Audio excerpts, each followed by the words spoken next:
Lights, camera, debate, ignite, passion strong under the spotlight. Tune in for the clash, tune in for the spark. The critic and the cynic light up the dark.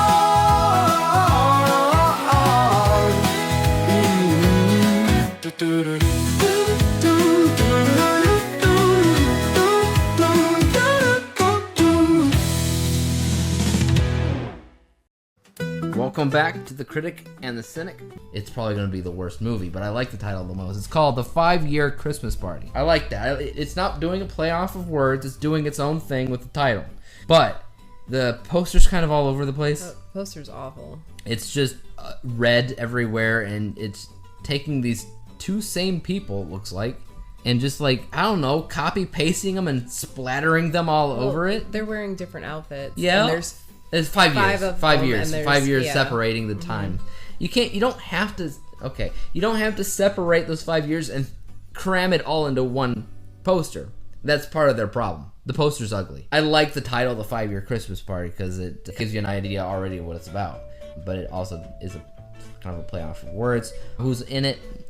Katie Finley is Alice. Jordan Fisher is Max. I'm not recognizing anybody. You recognizing anybody? I don't see anybody. Right. Okay. So, we have a tagline here of Christmas timing is everything. Christmas timing is not a word. No, but like, it's playing off the idea timing is everything. Yeah, timing is everything, but Christmas timing is more. This one's not rated very good. No. We have a 68% on track, and there are two people that's been watching all these movies. One of them's like, nope, not me. One of them hit that nope button already. So let's read the synopsis here.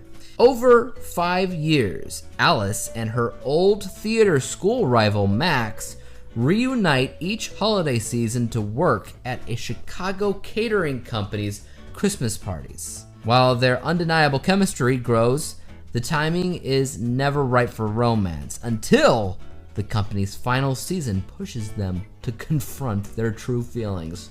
Sounds boring. Once again, we're talking about food and catering. What they might be trying to go for maybe is sunrise movies, where it's just like them meeting and just having conversations and interacting, and that's the movie. Over and over again. It's just interactions, communication, that's it. And it might be.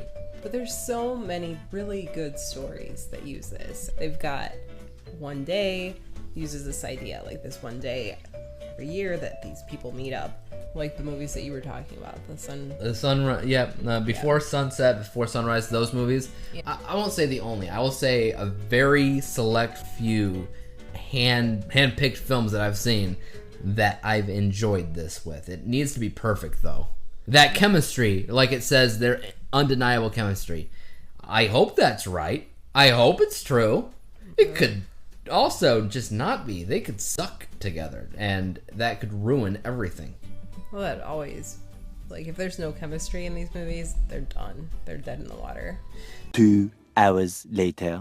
Well, I think the two leads, I think they were adorable, and they were very charismatic, and they had a very easy chemistry between the two of them. Like, it was very cute. Yeah, that's one of the very first things that I thought while watching the movie. As soon as I saw her, she felt cutesy, she looked adorable, and then when they met, which they weren't really meeting, they've been working together, but the first scene that you see together is, again, adorable, cute. They do have chemistry, which is the first thing, and pretty much the only thing I was looking forward to with the movie is, do they have chemistry?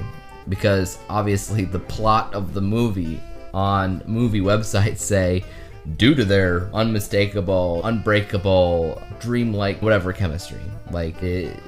That's what I was hoping to see here, is some really good chemistry. And I do think that they have some. Yes. I think in general, I was surprised by the film. I think it's entertaining. Mm-hmm. It's very straightforward. It does not get too convoluted like some of the movies we saw this week. Right. And it is definitely not the worst movie that we saw all week at all. I think it's one of the better ones. Mm-hmm. Yeah, I would agree with that. And so I think in general, I don't know. What are the three things that we could say is good about it? We got the chemistry. Yep. We have, just in general, the premise is pretty good. meeting by chance every single year around the same time. So fate.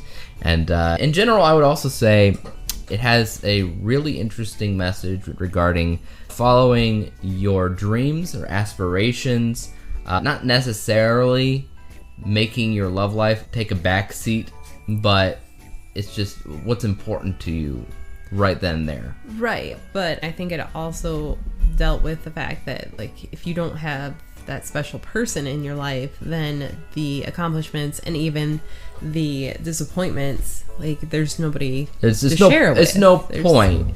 Having aspirations and having dreams it's good. You want that, but is it really worth it if at the end of the day you have nobody to talk about it or share those experiences with? Because it's just statistic, at the end of the day, unless you have somebody there who you're sharing these experiences with, and you're sharing their experiences as well, because both characters here, they both have dreams, they both have aspirations, they both have things going on in their lives that they're rooting for each other. Yep, and they're willing to be there when those things fall apart too, because there's definitely a give and take. Sometimes they show up and talk and they've got good news, sometimes they've got bad news. It goes back and forth with who's reaching out to who's putting themselves out there. There's a lot of really give and take. And in that case, it's very relatable. Yes. I can't say personally that I've ever met somebody that I've just randomly ran into the same time every year. That's definitely like a movie premise. I've never actually seen that happen with people. Right. But that's part of the Christmas magic. And is this one of those movies where it's just like, again, there's not much Christmas in it? No. Again, it's a setting. Yeah. They meet each other every year during Christmas parties, hence the 5-year Christmas party. But again, it's not really a plot. It's a setting. It's a time. It's a whatever.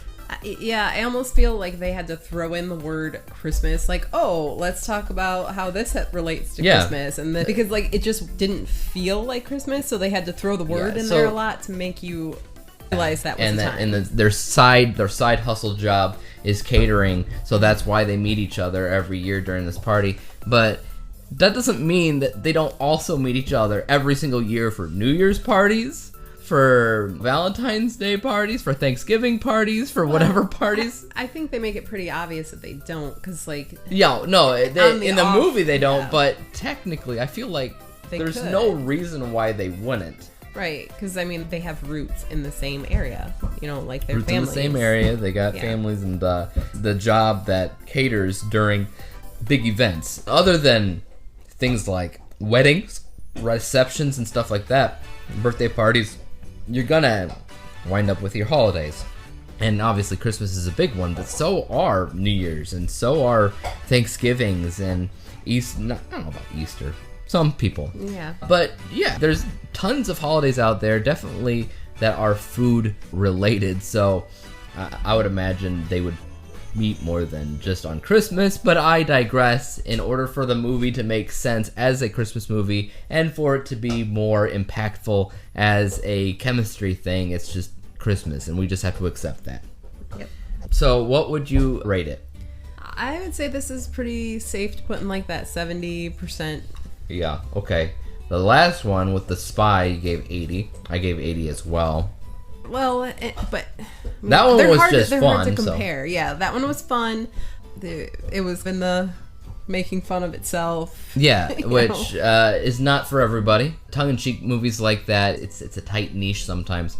This is, I think, more widely acceptable by most people who are watching Hallmark and expecting one thing over the other. I'm gonna give it 75. I think right around there. Like, it's a good movie. It's entertaining. It's doing what it needs to do. It's not super memorable long term. It's good at the moment. Definitely a popcorn type of feel-good Christmas movie at the end of the day. I think that this will work for a lot of people who like Hallmark movies. But again, it's not anything I'm going to be able to say, hey, guess what I saw on Hallmark? Go check out this movie. I don't think anybody's gonna buy that, and they're just gonna be like, okay, have fun with that.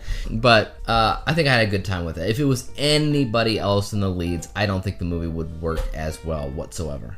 Right. I really think that they're what made the movie. They were just so Adorable. Yeah, they were just and like believable. They were, you know, a little bit quirky, sweet. Yeah. They were, yeah. I mean, without them, the movie would have just flopped. I appreciate that too, because what was it? 2 movies ago with the Nutcracker, everybody was fake. Everybody was crisp, clean-shaven, hair slicked back, too perfect for their own good. Golden ratio stuff. Yeah. And then these people they're imperfect, I would say. They are pretty average looking. Oh no, I thought they were really cute. They are adorable and they're cute, but they're not Hallmark like crisp like other movies have been. Oh, okay. They're more average in terms of what actual people look like and act like, which I don't think Hallmark characters or actors usually do.